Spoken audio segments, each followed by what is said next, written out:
Bismillahirrahmanirrahim. Assalamualaikum warahmatullahi wabarakatuh. Alhamdulillahirabbil alamin. Wassalatu wassalamu ala asrofil anbiya'i wal mursalin wa ala alihi wa ashabihi ajmain, amma ba'du. Yang saya hormati Bapak Dr. Haji Muhammad Junibudu LCMA selaku dosen pengampuh daripada mata kuliah usul fikih. Yang kami hormati pula para pemirsa dimanapun Anda berada. Tiada kata dan rasa yang pantas kita ucapkan selain rasa syukur kita kepada Allah Subhanahu wa Ta'ala dengan ucapan Alhamdulillahirabbil alamin, karena atas rahmat dan ridhonya lah kita masih dapat mengemban amanah sehari-hari dengan keadaan sehat walafiat. Tak lupa salawat serta salam tetap tercurahkan kepada junjungan alam Nabi besar Muhammad sallallahu alaihi wasallam dengan mengucapkan Allahumma sholli ala Sayyidina Muhammad wa ala ali Sayyidina Muhammad.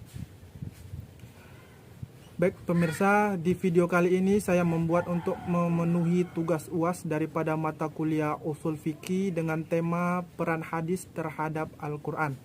Oleh karena itu mari kita simak secara bersama. Kita langsung masuk ke materi, yaitu dengan tema peran hadis terhadap Al-Quran. Hadis merupakan sumber ajaran Islam yang kedua setelah Al-Quran. Jika dilihat dari sudut periwayatannya, jelas antara hadis dan Al-Quran terdapat perbedaan. Untuk Al-Quran, semua periwayatannya berlangsung secara mutawatir, sedangkan periwayatan hadis sebagian berlangsung secara mutawatir dan sebagian lagi berlangsung secara ahad. Hadis menurut bahasa yaitu sesuatu yang baru. Hadis menurut istilah atau syara' ialah hal-hal yang datang dari Rasulullah SAW, baik itu ucapan, perbuatan, atau pengakuan, atau biasa disebut dengan takrir. Nah, hadis kauliyah atau ucapan yaitu hadis-hadis Rasulullah SAW yang diucapkannya dalam berbagai tujuan dan persuasian atau situasi.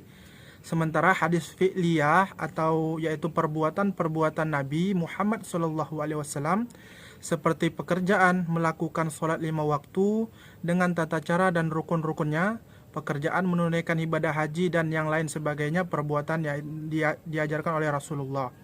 Yang ketiga yaitu ada hadis takririyah atau yaitu perbuatan sebagian para sahabat Nabi yang telah diikrarkan oleh Nabi SAW, baik perbuatan itu berbentuk ucapan ataupun perbuatan.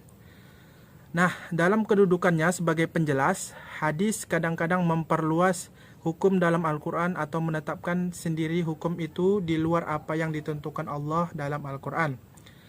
Kedudukan hadis sebagai bayani atau menjalankan fungsi yang menjelaskan hukum Al-Quran tidak diragukan lagi dan dapat diterima oleh semua pihak. Karena memang untuk itulah Nabi ditugaskan oleh Allah Subhanahu wa Ta'ala. Dengan demikian, bila Al-Quran disebut sebagai sumber asli dalam hukum fikih, maka hadis disebut sebagai bayani dalam kedudukannya sebagai bayani dalam hubungannya dengan Al-Quran yang menjalankan fungsi sebagai berikut.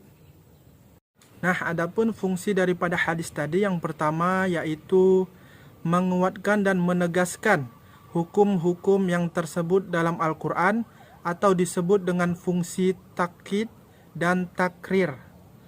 Dalam bentuk ini, hadis hanya seperti mengulangi apa-apa yang tersebut dalam Al-Quran. Seperti contoh umpamanya dalam firman Allah, Quran surah Al-Baqarah ayat 110 yang berbunyi wa aqimus sholata wa atuz zakat, yang artinya dan dirikanlah sholat dan tunaikanlah zakat. Nah, pada ayat itu dikuatkan lagi oleh sabda Nabi yang artinya Islam itu didirikan dengan 5 pondasi. Yang pertama itu kesaksian bahwa tiada Tuhan selain Allah dan Muhammad adalah Rasulullah, mendirikan sholat, menunaikan zakat, ibadah haji, serta puasa di bulan Ramadan. Nah, itulah tadi yaitu fungsi yang pertama, menguatkan dan menegaskan kembali hukum-hukum yang disebutkan dalam Al-Quran. Baik, pemirsa dimanapun Anda berada, yang kedua dalam fungsi hadis ini yaitu memberikan penjelasan terhadap apa yang dimaksud dalam Al-Quran. Yang ketiga, menjelaskan arti yang masih samar dalam Al-Quran. Yang keempat, merinci apa-apa yang dalam Al-Quran disebutkan secara garis besar. Yang kelima, membatasi apa-apa yang dalam Al-Quran disebutkan secara umum.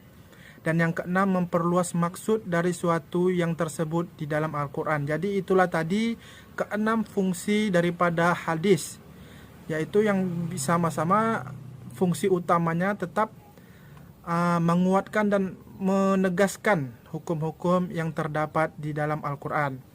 Nah, contoh menjelaskan arti kata dalam Al-Quran, umpamanya kata sholat yang masih samar artinya. Karena dapat saja kata sholat itu berarti doa, sebagian yang biasa dipahami secara umum pada waktu itu. Kemudian Nabi melakukan serangkaian perbuatan yang terdiri dari ucapan dan perbuatan secara jelas yang dimulai dari takbiratul ihram dan berakhir dengan salam. Sesudah itu Nabi bersabda,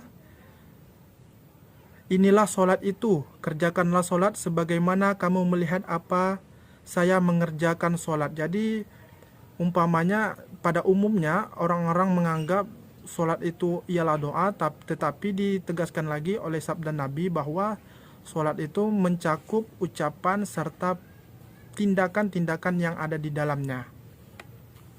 Menetapkan suatu hukum dalam hadis yang secara jelas tidak terdapat dalam Al-Quran. Dengan demikian, kelihatan bahwa hadis menetapkan sendiri hukum yang tidak ditetapkan dalam Al-Quran. Fungsi hadis dalam bentuk ini disebut dengan fungsi itsbat. Sebenarnya bila diperhatikan dengan lebih teliti, akan jelas bahwa apa yang ditetapkan hadis itu pada hakikatnya adalah penjelasan terhadap apa yang disinggung Al-Quran atau memperluas apa yang disebutkan Al-Quran secara terbatas. Nah, kesimpulan yang bisa kita ambil daripada materi yang saya sampaikan tadi, menurut pendapat para ulama bahwa hadis berkedudukan sebagai sumber atau dalil kedua setelah Al-Quran dan mempunyai kekuatan untuk ditaati serta mengikat untuk semua umat Islam. Bila kita lihat dari fungsinya, hubungan hadis dengan Al-Quran sangatlah berkaitan, karena pada dasarnya hadis berfungsi menjelaskan hukum-hukum dalam Al-Quran dalam segala bentuknya sebagaimana disebutkan yang di atas tadi. Allah SAW menetapkan hukum dalam Al-Quran adalah untuk diamalkan karena dalam pengalaman itu terletak tujuan yang digariskan. Jadi bisa kita simpulkan apabila kita mencari sumber hukum tidak terdapat di dalam Al-Quran, kita bisa melihat ke al-hadis yang diriwayatkan oleh sahabat-sahabat. Mungkin hanya itu yang bisa saya sampaikan. Apabila ada kata-kata yang salah, mohon dimaafkan dan mohon dimaklumi karena ini masih dalam proses belajar. Wabillahi taufiq wal hidayah. Wassalamualaikum warahmatullahi wabarakatuh.